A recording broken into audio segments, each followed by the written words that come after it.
आज की कहानी का नाम है अपाहिज। मम्मी, मुझे आज मैडम ने जो प्रोजेक्ट दिया है वो बहुत सिंपल है। बस कुछ एप्पल, ग्रेप्स आदि के चित्र बनाकर उनमें रंग भरना है और फिर उनकी अच्छे से कटिंग करके ले जाना है। मैं अभी कर लेती हूँ। 5 साल की अंशिका ने कहा। नहीं, तू सब उल्टा पुल्टा बना कर रख देगी। मैं बस किचन का काम निपटा कर आ रही हूँ। तब तक तू कोई गेम खेल ले, शिल्पा ने कहा। मम्मी, प्लीज मैं बनाती हूँ ना, प्लीज। नहीं, तू सब गड़बड़ कर देगी। मैं आती हूँ, फिर मेरे सामने हम दोनों मिलकर बनाएंगे। लेकिन अंशिका ही थी। उसे ड्राइंग बनाना बहुत पसंद है, इसलिए वो शिल्पा के आने का इंतजार थोड़ी ही कर सकती थी। किचन का काम निपटा कर थोड़ी देर बाद जब शिल्पा कमरे में आई तो देखा कि अंशिका चित्र बना रही है और थोड़ा कलर उसकी ड्रेस पर, थोड़ा जमीन पर गिरा हुआ है और कलर के कुछ छींटे ड्राइंग शीट पर भी उड़े हुए थे। यह देखकर शिल्पा का पारा 7वें आसमान पर चढ़ गया। तुम्हें बोला था ना मैंने कि रुक जा, मैं आ रही हूँ। लेकिन तुम सुनो तब ना। 10 मिनट रुक जाती तो तेरा क्या बिगड़ जाता। अब साफ सफाई कौन करेगा? किचन का काम करके वैसे भी थकान हो रही थी। अब और अब ये काम करो। नए ड्रेस के दाग, वो भी निकल भी नहीं जाएंगे तो भी उसकी शाइनिंग कम हो जाती है। कैसे समझाओ इस लड़की को? तुम्हारे स्कूल वाले भी ऐसे ऐसे प्रोजेक्ट देते हैं। इतने छोटे बच्चे को कैंची से अच्छे से कटिंग करते आएगी क्या? रंग ही तो बराबर नहीं भर सकते। जितना ड्राइंग शीट पर उपयोग नहीं करते उससे ज्यादा इधर उधर गिरा देते हैं। तुम अपने आप को सुपरमैन समझती हो क्या, जो सब कर लोगी? मैंने कहा था ना कि मैं आ रही हूँ। शिल्पा लगातार बड़बड़ किए जा रही थी। सॉरी सॉरी मम्मी, लेकिन मैं बनाऊंगी नहीं तो सीखूंगी कैसे? पहले चीजों का संभाल कर इस्तेमाल करना तो सीख लो, फिर ड्राइंग बनाना सीखना। जब इतना ही सीखने का शौक है तो अच्छे से बनाना था ना। शिल्पा ने बड़बड़ करते हुए उसका प्रोजेक्ट बनाया। दूसरे दिन अंशिका स्कूल से आई तो बहुत ही खुश थी। मम्मी, मम्मी, मेरा प्रोजेक्ट देखकर टीचर ने मुझे मुझे क्लैप किया और मुझे A+ मिला है। A+ तो मिलना ही था। तुम्हारी मम्मी ने इतने अच्छे से जो बना कर दिया था। इतना सुनते ही अंशिका का चेहरा उतर गया। हाँ मम्मी, प्रोजेक्ट तो आप ही ने बनाया था। मैंने तो कुछ बनाया ही नहीं था। मतलब वो क्लैप और A+ दोनों आप ही को मिले हैं। काश काश आप मुझे बनाने देती। ऐसा कहकर वो चली गई। शिल्पा A+ ग्रेड मिलने की खुशी में इतनी मग्न थी कि अंशिका की उदासी की ओर उसका ख्याल ही नहीं गया। एक बार शिल्पा प्रेस कर रही थी। अंशिका ने कहा, मम्मी, मैं नींबू शरबत बना लूं? नहीं, तुम्हारे हाथ से थोड़ा सा भी सिरप गिर गया तो चींटियों की लाइन लग जाएगी। मैं बहुत अच्छे से बनाऊंगी मम्मा, बिल्कुल भी नहीं गिराऊंगी।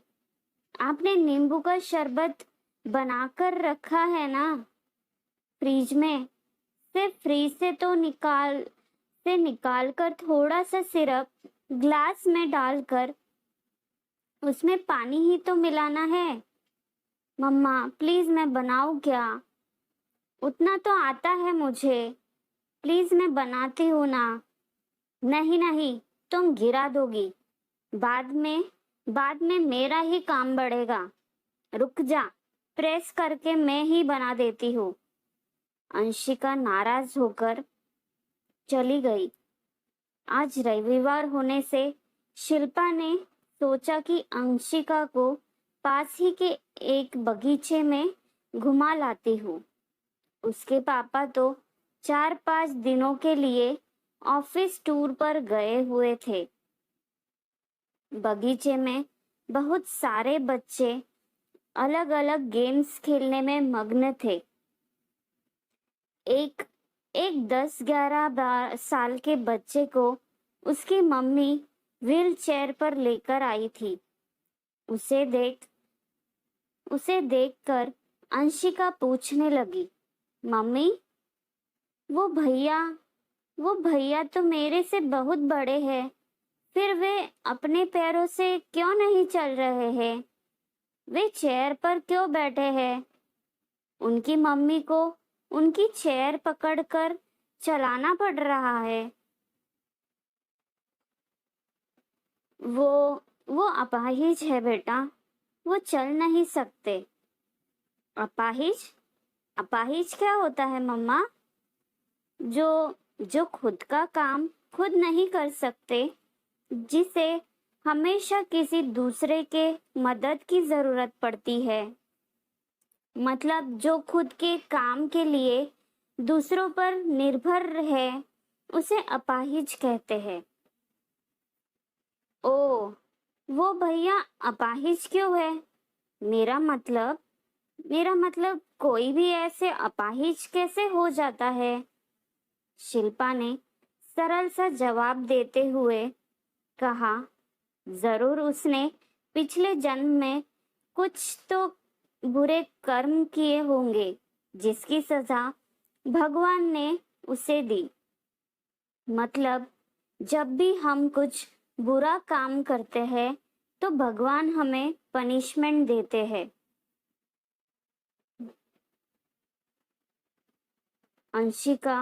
अंशिका थोड़ी देर कुछ सोचती रही और फिर बोली, मम्मी, मैंने भी पिछले जन्म में कोई बुरा काम किया था क्या, जो भगवान ने मुझे पनिशमेंट देकर अपाहिज बना दिया है? अरे नहीं मेरी बच्ची, तुम तो मेरी रानी गुड़िया हो। तुम तो बिल्कुल ठीक हो। भगवान ने तुम्हें कोई पनिशमेंट नहीं दी। नहीं मम्मी, नहीं, भगवान ने मुझे अपाहिज बनाकर पनिशमेंट दी है। मैं भी तो अपाहिज ही हूँ। मैं खुद अपना कोई काम नहीं कर पाती। आप ही तो मेरे सभी काम कर देती हो। मैं भी तो अपने हर काम के लिए आपके ऊपर निर्भर हूँ। मतलब हुई ना मैं अपाहिज। शिल्पा को काटो तो खून नहीं। अचानक उसकी आंखों के सामने कई दृश्य आ गए। छोटी सी अंशिका ने अपनी मासूमियत भरी बातों से शिल्पा को आईना दिखा दिया था। शिल्पा को अपने बच्चे की परवरिश करने के तरीके की गलती ख्याल में आ गई।